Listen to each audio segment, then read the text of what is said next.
Praise the Lord. கர்த்தரை ஆராதிப்போம். கர்த்தாதி கர்த்தர் நம்ம கூட வாசம் பண்றாரா இந்த காலவெளியில. ஓ நன்றி. இருத்தை உயர்த்தி ஆராதிப்போம்.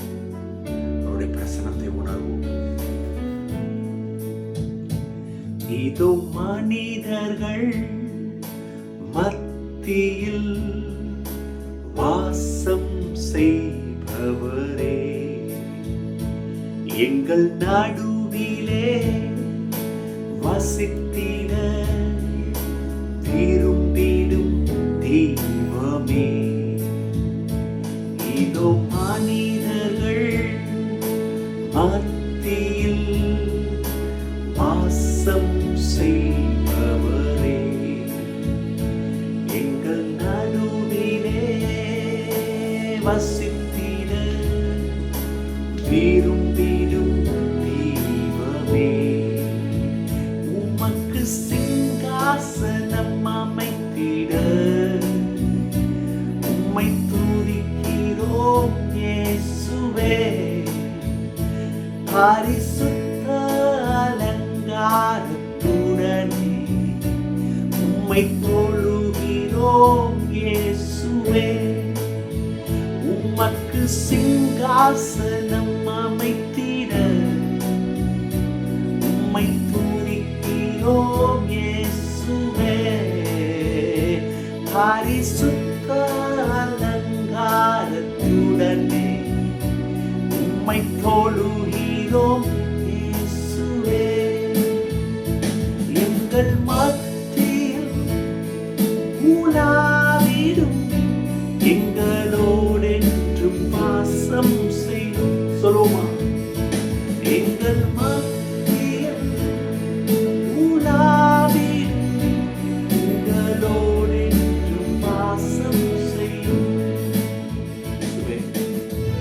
காலவேளையில் ஒரு பிரசனத்தை வாஞ்சிக்கிறோம். ஹல்லேலூயா. நீங்க யாரெல்லாம் தேவனே அவங்க காரியம் எப்படி இருக்கும், இந்த விஷயம் கைகூடி வருமா, ஜெயம் எடுப்பானா, இந்த காரியத்துல எனக்கு நன்மை இருக்கா, சுகம் இருக்கான்னு சொல்லிட்டு குழப்பத்துல அழுத்தத்துல இருக்கலாம். ஆனா உங்க பிரசனத்துல எந்த ஒரு மனுஷி அவர்கள் வாழ்கிறார்களோ அந்த காரியத்தை அவர்கள் செய்யும் பொழுது தேவ பிரசனம் அவங்களுக்கு செய்து கொடுக்கும். நீர் எங்களோடு கூட வாழ்கிறீர், வசிக்க விரும்புகிறீர். அன்னைக்கு இஸ்ரவேல் ஜனத்தோடு கூட நீ இருந்தது நிமித்தம்தான் அந்த வனாந்தரத்திலும் அவர்களுக்கு அற்புதம் நடந்தது. அற்புதமாய் நடத்தினீர், வியந்து போற அளவுக்கு செய்தி நீர் இருந்ததுனாலே இன்னைக்கு அதே போல ஒரு பிள்ளைகளாகிய எங்கள் மத்தியில நீர் இருப்பீர் என்று சொன்னார். ஜெயம் உண்டு. நீர் கிருபை செய்யுங்க, நடத்துங்க, உதவி செய்யுங்க. ஆமென், ஆமென். உதவி செய்வார். ஆமென். சங்கீதங்களின் புஸ்தகம் 119 அத்தியாயம் 114 வசனம். 119 அதிகாரம் 114 வசனம். கவனிக்கிறீங்களா? எப்படி வருது பாருங்க. என் மறைவிடம் என் கேடகமும் நீரே, என் மறைவிடமும் என் கேடகமும் நீரே. என்ன அற்புதமான வார்த்தை. Hiding place and my shield. இந்த மறைவிடம் ரொம்ப முக்கியம் பாருங்க. இன்னைக்கு அநேகர் கிறிஸ்தவ ஜீவித்துல அவங்க வாழும் பொழுது பலவிதமான அலைகள் சீறி வீசுது, சில குழப்பம் தடுமாற்றம். இப்போ எங்கேயாவது ஒரு மறைவிடம் இருக்குதான்னு இறுதி அங்கலாய்க்கும். ஆனால் ஒரு விசுவாசி தெரிந்து கொள்ள வேண்டிய மிக முக்கியமான காரியம், நீ அந்த மனுஷன் எனக்கு உதவி செய்வான், அந்த இவன் எனக்கு உதவி செய்வான், இதில் எனக்கு காரியம் நடக்கும், இதில் எனக்கு உதவி கிடைக்கும். இது போல மறைவிடத்தை தேடுவீங்கன்னு சொன்னால் அது எவ்வளவு தூரத்துக்கு கை கொடுக்கும்னு தெரியாது, நிரந்தரம் அல்ல.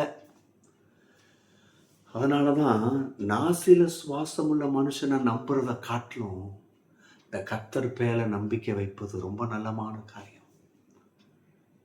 உங்களுக்கு விளங்குதுங்களா? நாசியின் சுவாசம் உள்ள மனுஷன் கெட்டவன் சொல்லலை. இந்த நாசியின் சுவாசம் உள்ள மனுஷனை உருவாக்குனதே கர்த்தர் தான்.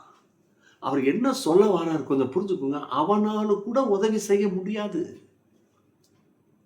ஆனா கர்த்தருடைய கரம் எல்லாத்தையும் செய்து முடிக்கும். எல்லாத்தையும் செய்து முடிக்கும்.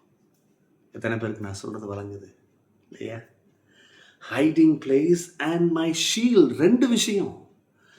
யோசேப்ப கர்த்தர் காப்பாத்துறாரு. நிறைய பேருக்கு அந்த சாப்டர் புரியறது இல்லை. ஐயோ, யாராவது ஒருத்தர் கஷ்டப்பட்டாங்கன்னா, யாராவது ஒருத்தர் ஒரு மாதிரி சூழ்நிலைக்குள்ள அவங்க ஜீவியம் பயணப்பட்டு கொண்டிருக்குதுன்னா, ஐயோ நீ யோசேப்பை போல பண்ணுவாங்க. ஏன்னா என்ன ரிஜிஸ்டர் பண்ணிட்டாங்க, யோசேப்பு ஐயோ கொஞ்சம் நஞ்சமா என்ன பாடு. பல ஆண்டுகளுக்கு முன்னதாக நான் நினைக்கிறேன், கிட்டத்தட்ட ஒரு 25 ஆண்டுகளுக்கு முன்னதாக என்னுடைய சரீரத்தில் அவ்வளோ பெரிய ஒரு அலர்ஜி வந்தது பாருங்க. ஐயோ, போராட்டம்னா போராட்டம், அலர்ஜி, அதுக்குள்ள பாக்டீரியா இன்ஃபெக்ஷன். அது சுகமாகிற மாதிரி தெரில, அது அப்படியே அக்ரிவேட் ஆகிட்டு தான் போகுது. நீங்கள் நம்ப மாட்டீங்க, ஒரு ஸ்டேஜில் ஐயோ போதும், நானே வாயை திறந்து சொல்லிட்டேன் பாருங்க, போதும், இனி நான் இருந்து என்னத்தை செய்ய போகிறேன், என்னைக்கு ஓட்டம் முடியுதோ நிம்மதியாக, அப்படி தான் என் ஜெபமாகவே இருந்தது. நான் நம்ப மாட்டீங்க, கர்த்தர் இரக்கம் செய்தார், கிருபை செய்தார். ஏன் இந்த உதாரணத்தை சொல்கிறேன்னா, எனக்கு நல்ல ஞாபகம் இருக்குது, என் காதலை கேட்ட ஞாபகம் இருக்குது. என்னுடைய உறவின் மக்கள், என்னுடைய க்ளோஸ் ஃப்ரெண்ட்ஸ் வந்து சொன்ன ஒரு வார்த்தை என்னன்னா, யோசேப்புக்கு வந்த பாடு. ஒருத்தர் சொன்னார், இன்னொருத்தர் சொன்னார், யோப போலப்பா. அப்படி ரொம்ப அவர் ஆக்டாக சொன்னார். அவங்க பேர், அவங்க முகனா எனக்கு இன்னும் ஞாபகம் இருக்கு. அப்படி நீ யோப போல படாத பாடுபட்டு இருக்க. ஐயோ, நான் நினச்சேன் அதையும் சொல்லிடுங்களேன், ஜீவனை விட்டுருப்பான்னு. நல்லா கவனிங்க, இன்றைக்கி நிறைய பேர் அப்படி சொல்லக்கூடும் உங்களுடைய பிரச்சனையை பார்த்துட்டு. ஆனால் நல்லா கவனிச்சிங்கன்னா, யோசேப்பை அவங்க அன்னைமார்கிட்ட இருந்தே கர்த்தர் காப்பாற்றுறாரு. ஏதாவது ஏடாவடமாக செஞ்சிருவானுங்க அவனை ஒரு சில விஷயத்தையும் செய்ய வைக்கிறாரு. அதுக்கப்புறம் அவனுடைய கை அவன் மேலே வைக்க விடலை. போதும், இதை செய், அவ்வளோதான். அங்கே போகிறான் எகிப்துக்கு, போத்திபார் வீட்டில். இல்லையா, போத்திபார் மனைவி கிட்ட இருந்தும் கர்த்தர் ஒரு ஹைடிங் பிளேஸை கொடுக்குறாரு. அந்த அம்மா என்னென்ன பேரை ரிப்பேர் ஆகும்னு தெரியும் கர்த்தருக்கு. கரெக்டாக கொண்டு போய் அவர் சிறைச்சாலையில் வைக்கிறாரு. ஆனால் நிறைய விசுவாசி எப்படி பார்த்துட்ருக்காங்க, ஐயோ சிறைச்சாலை செய்யாத தப்புக்கு போட்டாங்க பாருங்க அவனை, ஐயோ யோசிப்பு படாது. இல்லைங்க, அவனுக்கு ஹைடிங் பிளேஸ் அது, கர்த்தர் அவனை காப்பாற்றுகிறார் இல்லையா. அப்புறம் கவனிங்க, யோசிப்புக்கு கர்த்தரே கிடையமாக இருந்தார். அதுக்கப்புறம் யோசிப்புக்கு விரோதமாக எதுவும் நிற்க முடியல. யோசிச்சு பாருங்க, சிறைச்சாலையில் யோசிப்பை சொன்னாங்க, போத்திபார் இவனை மகை மாதிரி வச்சிருந்தான், உயர்த்தி வச்சிருந்தான், அங்கேயே துரோகம் செஞ்சுட்டு வந்தான்னு பேசினாங்க, கேலி பண்ணாங்க, இன்னும் என்னென்ன பேசுனாங்கன்னு தெரில. ஆனால் அதே வாய்கள் கொஞ்ச நாள் கழிச்சு, இவன் மேலே தப்பு இருக்கிறதுக்கு வாய்ப்பு இல்லை, தப்பு வேற இடம். கவனிங்க, கடவுள் ஷீல்டாக இருக்கிறாரு. இன்னைக்கு உங்களையும் என்னையும் பற்றி தப்பா பேசலாம், பேசாமல் அமைதியாக இருங்க.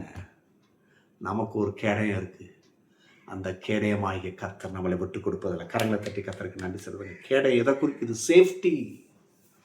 இன்னைக்கு உன் விஷயம் என்ன நடக்க போகுது, எப்படி இருக்க போகிற, எப்படி வாழ போகிறன்னு தெரியாமல் இருக்கலாம். ஆனால் ஒன்று நிச்சயம், கர்த்தர் உனக்கு மறைவிடமாக இருக்கிறார், அவர் கேடயமாக இருக்கிறார். அப்படி இருப்பதுனால நானும் என் சந்ததியும் வாழப்போகுது நிச்சயம். எப்படி வாழ போகிறோம்? எப்படியோ வாழ்ந்துட்டு போகிறதில்ல, ஒரு சாட்சி உள்ள ஜீவியம். God bless you. கர்த்தர் உங்களுக்கு அந்த ஜீவியத்தை கொடுக்குறார். நீங்கள் ஆசீர்வதிக்கப்பட்டவர்கள். God bless you. பை.